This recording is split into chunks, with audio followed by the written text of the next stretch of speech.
Hermanas y hermanos, las palabras son un instrumento muy poderoso. Con una palabra tú puedes reafirmar a una persona. Con una palabra tú puedes construir relaciones internacionales entre países, entre reinos, etcétera. Pero también con una palabra tú puedes destruir a alguien, una falsa acusación, etcétera, etcétera. Y ahí que vemos que la escritura en este domingo se centra en el misterio de la palabra. Eh, la palabra de Dios nunca regresa al cielo con las manos vacías, dice la primera lectura.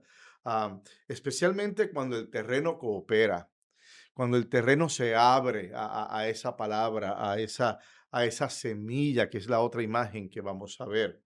Una vez que toca la tierra la palabra de Dios, los terrenos y la creación, se requiere una respuesta, se requiere un fruto, se requiere una cosecha.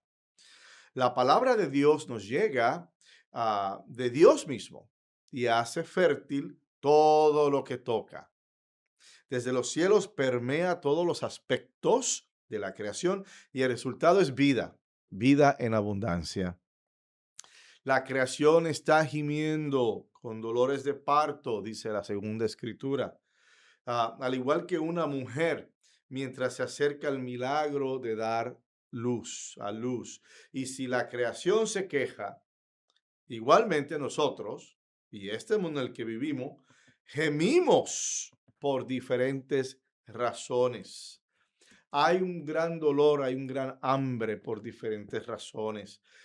La creación y la humanidad gimen porque tienen hambre y sed de sabiduría, hambre y sed de justicia, de orientación, hambre y sed de retribución, entre otras cosas.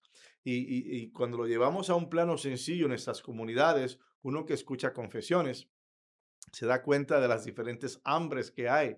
Eh, en el caso de algunas esposas casadas que van a confesión, dicen, ay padre, yo tengo un hambre de ser escuchada. Yo necesito que mi marido abra los oídos y me escuche y me apoye, ¿verdad? Padre, me casé con un enamorado y vivo con un desentendido. Pues ella tiene hambre de ser escuchada. No es que ella no sepa la respuesta. Claro que sabe la respuesta, pero ella también cree en la resolución como una unidad, en ser escuchada para poder también tomar cartas en el asunto y ser parte de soluciones. Eso a nivel un tanto jocoso, a nivel local y personal. A nivel mundial, vemos cómo la creación gime en los conflictos del Medio Oriente y en la relación tan violenta de la nación de Israel versus el Estado de Palestina y la nación del Líbano ahora. Vemos en la guerra con Irán y la guerra de Rusia con Ucrania. O sea, la creación está gimiendo, está siendo atacada, ya no puede más. Lo vemos en las persecuciones contra católicos por grupos fundamentalistas o religiosas o con ideologías radicales políticas. Lo vemos. Lo vemos en los atropellos hacia la comunidad afroamericana, hacia los inmigrantes y otras minorías. Y ni hablar de los desastres naturales, como el más reciente, los dos terremotos en Venezuela. La creación está gimiendo, la tierra está gritando de dolor. Las palabras que resuenan en estos ejemplos son cuáles: ocupación, violencia, destrucción, racismo y muerte. La creación está doliendo y nosotros también.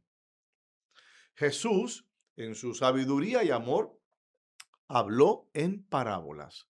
¿Qué son parábolas? Pequeñas historias, pequeños cuentos, sabiendo que no le estaba hablando en su mayoría a eruditos y maestros de la ley, muchos de ellos hasta lo ignoraban, sino que él le estaba hablando a quién: pescadores, amas de casa, agricultores, o sea, los más pequeños de la sociedad. Y Cristo dio ejemplos basados en la realidad de las personas a las que predicaba. O sea, él conocía su audiencia. Jesús es la palabra de Dios. Recuerden que decimos y el Verbo se hizo carne y habitó entre nosotros. Él es la palabra de Dios. Y él, Jesús, comparó la palabra de Dios con una semilla. Y la semilla es el mensaje, es la buena nueva, se dispersa, se planta, se difunde y se siembra según el deseo del sembrador. Y una vez que esa semilla, esa palabra de Dios, toca el suelo, toca la tierra, exige una respuesta. Ahí es donde nos toca intervenir. Recuerda que decimos, por ejemplo, en miércoles de ceniza, recuerda que polvo eres y al polvo regresará. O sea que somos polvo, somos tierra, somos terreno fértil para recibir esa semilla, esa palabra de Dios, para recibir ese mensaje. Ese terreno complejo y diversificado, donde la cosecha se hará real, hermanas y hermanos, viva, fructífera, esos somos nosotros. Eso es, si es que abrimos nuestros corazones a la palabra de Dios. Podemos recibir la palabra de Dios con un gozo muy superficial, ¿verdad? Ay, qué alegría, qué bonito, qué linda la homilía. No me acuerdo de qué habló el padre, pero qué bonito predicó, qué bonita palabra. Y eso es un tanto superficial, no entra a la profundidad de decir, bueno, ¿y qué dice esto de mí? ¿Ya? La palabra la tienes que hacer tuya. Tú tienes que ser parte de esa palabra y que esa palabra sea parte de ti. Y mira todas las cosas que suceden, hermanas y hermanos, cuando cae la semilla. La semilla cae según la libertad y según la voluntad del sembrador, que es Cristo. Y entonces vemos como unos granos en el Evangelio, unos granos cayeron a lo largo del camino, vinieron los pájaros y se los comieron. Estas son las personas que reciben la palabra, ¿verdad? Pero que no la reciben con seriedad. Entonces vienen otras ideas, los pájaros, vienen otras situaciones, vienen otro tipo de influencia y se los lleva, se lleva esa semilla, ¿ah? Desaparece esa semilla. Dice la escritura que el evangelio, otros granos cayeron en terreno pedregoso, donde había poca tierra. Allí germinaron pronto porque la tierra no era gruesa, pero cuando subió el sol, los brotes se marchitaron. ¿Por qué? Porque no tenían raíces. Uno tiene que tener raíces, hermanas y hermanos. Uno tiene que tener esa raíz puesta en Cristo y alimentar esa raíz. ¿Cómo se alimenta esa raíz? Esa raíz se alimenta con oración, con la Eucaristía, con retiros, con devociones, con procesiones. Ahí es, estando en una comunidad, trabajando en una comunidad. Ahí es donde uno desarrolla ¿qué? Raíces. Personas que se la pasan brincando de una comunidad a otra, de una iglesia a otra, se les hace difícil echar raíces porque no están fijas en un lugar. Pero cuando tú tienes una comunidad que tú dices, esta es mi comunidad, empiezas a echar raíces, empiezas a ser parte de la fibra de esa comunidad. Eres presencia en esa comunidad y se hace difícil cuando tus raíces están bien saludables y bien puestas, se hace muy difícil que el sol, o sea, los problemas, las circunstancias, te quemen. Muy difícil. Dice que otros cayeron entre espinos. Y cuando los espinos crecieron, sofocaron a las plantitas. Ese es cuando la palabra cae o cuando la persona cae en un lugar donde hay espinos, mucho chisme, muchos males entendidos, personas con muchos resentimientos. O sea, hay que tener mucho cuidado y también uno mismo, cuando uno tiene esos resentimientos, cuando uno le encanta el chisme, cuando uno le encanta crear crisis y crear situaciones que no son necesarias. ¿Ves? Ahí están los espinos. ¿Y qué hace eso? Sofoca la palabra. No se le permite a la palabra crecer en plenitud. Y aún así, el último grupo es, otros granos cayeron en tierra buena y dieron fruto. Atención, unos 100%, otros 60 Y otros 30. El que tenga oídos, que oiga. O sea que ese fruto, esa semilla, mejor dicho, que cae en ese terreno que somos tú y yo, un terreno abierto, disponible para recibir, un terreno que se presta, listo ya para recibir esa bonanza. Cuando cae la semilla y uno la asume, porque tienes que asumir la palabra de Dios, tienes que hacerla tuya. Tienes que hacerla tuya. Y todo es cuestión de la palabra. Fíjense que si vamos al Antiguo Testamento, ¿qué dice Génesis? Y la palabra volaba, aleteaba, la palabra, el verbo, Cristo, aleteaba sobre las aguas. ¿Qué más sabemos de la palabra en el Antiguo Testamento? Mira Moisés. Moisés. ¿Qué llevó Moisés? ¿Con qué bajó Moisés del Sinaí? Con palabras, con los 10 mandamientos, con el decálogo. En una ocasión, Cristo le dice a Moisés, para que haya agua en este desierto, toca esa piedra con esta caña y háblale, háblale. O sea, utiliza la palabra para que dé agua. Es increíble esa unión constante que tenemos con la palabra de Dios. Y es necesario que hagamos esa palabra nuestra. Cristo es el verbo, es la palabra encarnado, es la palabra de Dios hecha hombre, hecha un ser humano. Entonces, hermanas y hermanos, lo que tenemos aquí es esa noción del, hay que reconocer el poder de la palabra y hay que estar listo para recibirla, para que esa palabra se multiplique en uno. Y cuando tú recibes la palabra de Dios, mira, Dios hace contigo maravillas. Cuando tú permites que Dios sea Dios en tu vida, cuando tú permites que ese verbo se encarne en tu corazón, de ahí fluye toda clase de bendiciones. De ahí fluye toda clase de dones, de regalos que te permiten, en el nombre de Dios, hacer maravillas. En otras partes de la escritura dicen, tendrán el poder para exorcizar demonios. Si permites que esa palabra te toque el corazón, tú vas a desarrollar la capacidad de identificar el demonio donde esté y de exorcizarlo y de decirle para afuera, tu demonio de la impureza, tu demonio del chisme, tu demonio del odio, para afuera de mi casa, porque es Cristo quien vive en mí. Eso es exorcizar el demonio de nuestras vidas. Dice que tendrás la oportunidad de sanar a los enfermos.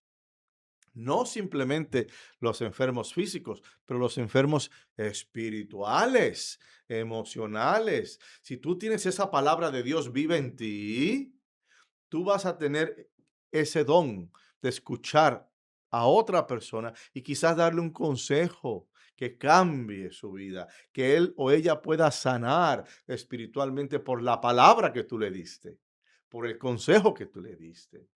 Levantar a los muertos. ¿Cuántas personas no viven muertas en vida?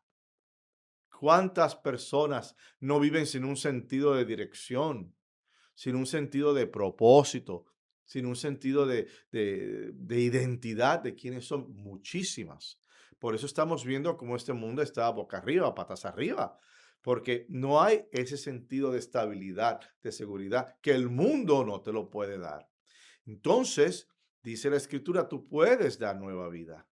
Tú puedes acompañar a una persona para que cambie su vida y resucitar a ese muerto espiritual, a ese muerto emocional, a ese muerto intelectual. Tú lo puedes hacer si es que tienes esa palabra de vida. Y entonces, ¿qué nos queda, hermanas y hermanos? Podemos permitir que influencias externas o nuestras tribulaciones personales traten de arrebatarnos la palabra, pero eso no es para nosotros. Vivimos en un negativismo secular. Todo está mal. Y como todo está mal, pues yo no puedo arreglarlo. no tengo las herramientas, todo está mal, la juventud está mal, la economía está mal, la política está mal, todo está mal. Pero entonces el caer en ese tipo de postura, en ese tipo de actitud, lo que hace es que cierra la puerta a la posibilidad de que la palabra salga de ti, crezca de tu corazón y que se comiencen a dar ciertos cambios, aunque sea de menor envergadura. Si hay que cambiar, hay que empezar por uno mismo. Si queremos cambiar este mundo, los primeros que tenemos que cambiar somos tú y yo. Cambiar para bien.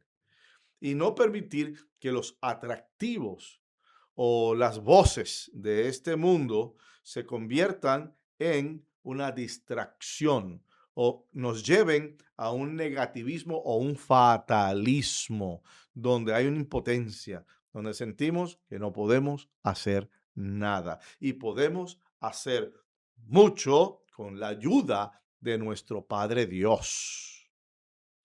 Debemos considerar la realidad y los desafíos de este tiempo presente como transitorios. Ahora, no se trata de negarlos, escúchenme bien, no se trata de negarlos. Por un lado, hay que ver, mi abuela decía, a mí me gusta al pan pan, al vino vino y el chocolate español, decía ella. O sea, hay que ver las cosas como son, verlas. Si hay dolor, si hay confusión, si hay ira, o sea, darle ese nombre, ver las cosas como son, entendiendo que todo eso es transitorio. Todo eso viene y se va. Los sentimientos en muchos casos, en la mayoría de los casos, vienen y se van.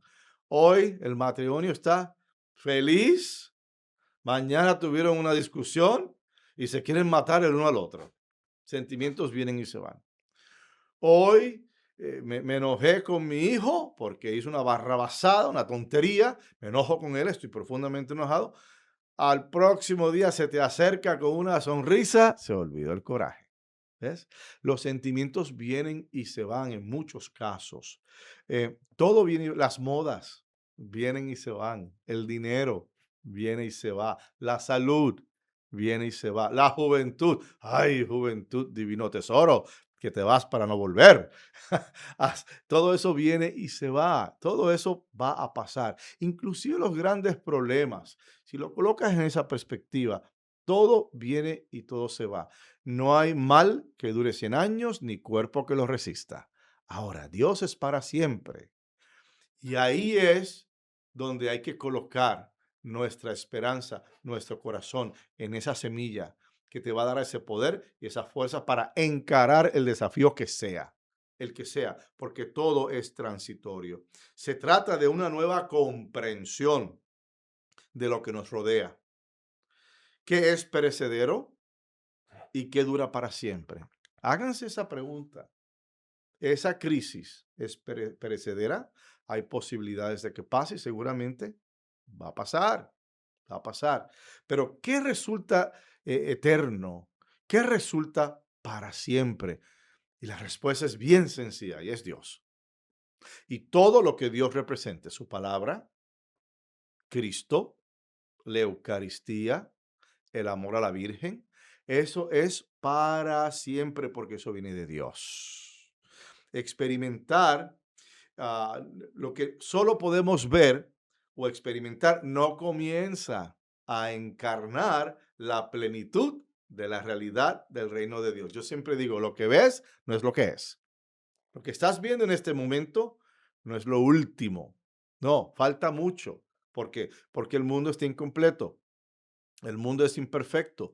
¿Qué hace perfecto a Dios? El hecho de que Dios está completo en sí mismo. Él no carece de nada. Y aún así sigue creciendo, evolucionando, sigue de una forma u otra sorprendiéndonos. ¿Por qué? Porque nuestra visión de Él es un poquito limitada. Nuestra visión de Él no es una visión plena y por eso vivimos esta vida tratando de acercarnos cada día más a Él y como quien dice, puliendo esa visión.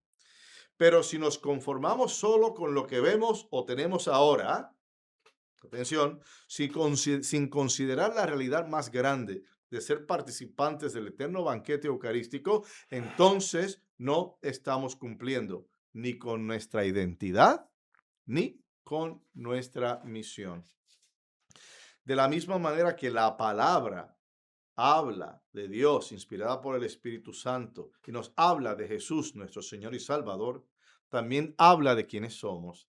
También somos la palabra, atención, en la medida en que permitamos que la semilla caiga en nuestras almas y produzca frutos y alimento para nosotros mismos y para los demás. En la medida en que permitamos que el verbo se haga realidad, ahí es donde Cristo va a hacer su obra. Imitemos a Jesús en su esfuerzo por anunciar la buena nueva, en su carácter misionero y en su deseo de servir a los demás. Solo así podemos ser semilla, solo así podemos dar fruto, solo así podemos ser palabra. Y el Verbo se hizo hombre y habitó entre nosotros.